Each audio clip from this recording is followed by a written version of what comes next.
here, or they can pull from down here, right? This one will be easier because their body is going forward. You just need to make sure they don't get stuck and can't get back up. Okay?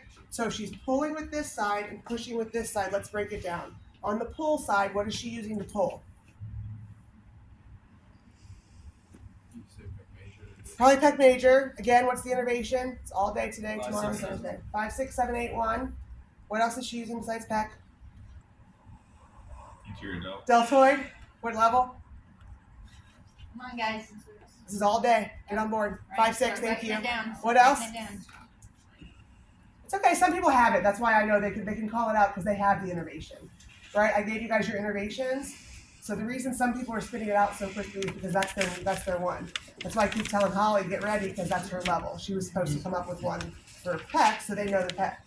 So I told you guys today you wouldn't know these. That's fine. But as we're doing it and you hear deltoid 5, 6, 35 times, you can start trying to get with it. Okay? For pecs, it says like on the upper pec it's 6, 7, 8, and then upper pec is 5, 6, 7, lower pec is 6, 7, 8. We do pecs all together. So just do 5, 6, 7, 8, 1. Mm-hmm. Okay.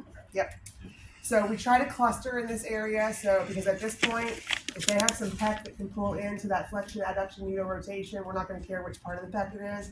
We're just happy that there's some pec that can help us. So we kind of cluster them together. Okay? That's why, like for scapular ADDuctors, we put rhomboids, low trap, middle trap, upper trap, put all that together into the scapular retractors or ADDuctors, so that we see, because they kind of all cluster right together. So it's just to kind of simplify it a little bit for you. So what else will I pull with? I'll pull with my pec, I'll pull with my anterior delt. Biceps. Biceps, which is what level? 5 and 6. When in doubt, 5 and 6 is a good guess, because that's a lot. Okay, what else will she need to be really effective with a pull? Lats. And lats is what? 6, 7, 8. All right, we're getting there. Yeah, we're doing good. All right. Now, depending on how she pulls, there's discrepancy about whether she will be scapularly ABducting or ADducting, right? Because as she's pulling, she might kind of pull in like this, which is more typical. So then we would also have our scapular retractors or ADDuctors, so C1 to C4 or C2 to C4. Not a big deal there, okay? So that's more typical. Some people pull and rotate. And so if they're pulling and rotating, they may be going into scapular ABduction, so you just have to kind of look. So when she comes out like this, she's actually ABducting. If she's pulling straight over, she's ADducting. So just understand a little difference there. You could kind of use that to your benefit as well, because what would her scapular ABductor be primarily? Serratus. And 5, 6, 7, 8, who do we appreciate? Serratus. That was a cheer that one of the kids and a former graduate came up with. He was walking around the house reciting these, and so the kids started to cheer. 5, 6, 7, 8, who do we appreciate? Serratus.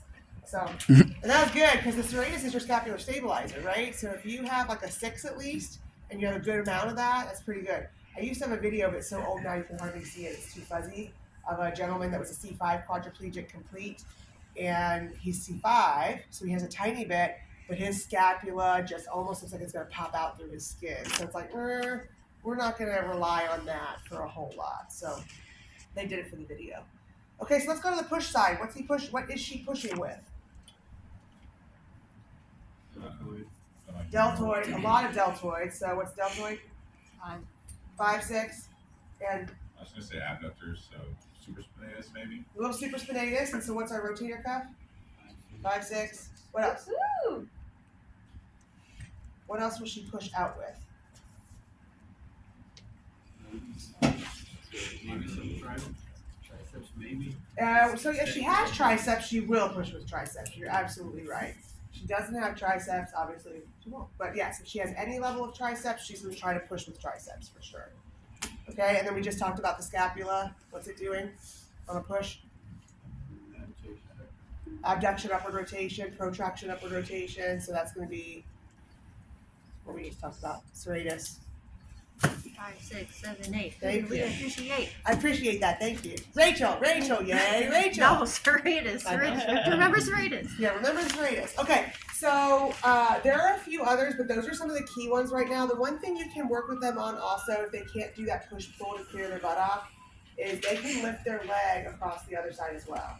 They will get very proficient at that. Typically, it's an extensor lift because you'll get your extensors before you get your flexors. So they'll reach in to lift their leg, and they usually can't use two hands because they fall forward. So one hand has to anchor, and they'll figure out which one. Often they like this way because they clear their butt a little, and it's very hard because then you want to just kick your leg out and you can't. So then sometimes you can say, look, try this instead. Try lifting from down here. See if that'll kind of help you, and I'll help you a little. Good. So that it's helping to extend their leg out a little bit so they can pick their thigh up, and if they can't get it over their leg, it doesn't help a whole lot. So trying to play around with that a little bit. Okay? So what I have you guys do is get moving in groups of 3. We're going to do cough assist, pressure relief, both dependent and independent. So every group of 3 needs a wheelchair. And talk through in your head the innervations, and talk through in your head which type of patient you think could do this and which one might really struggle.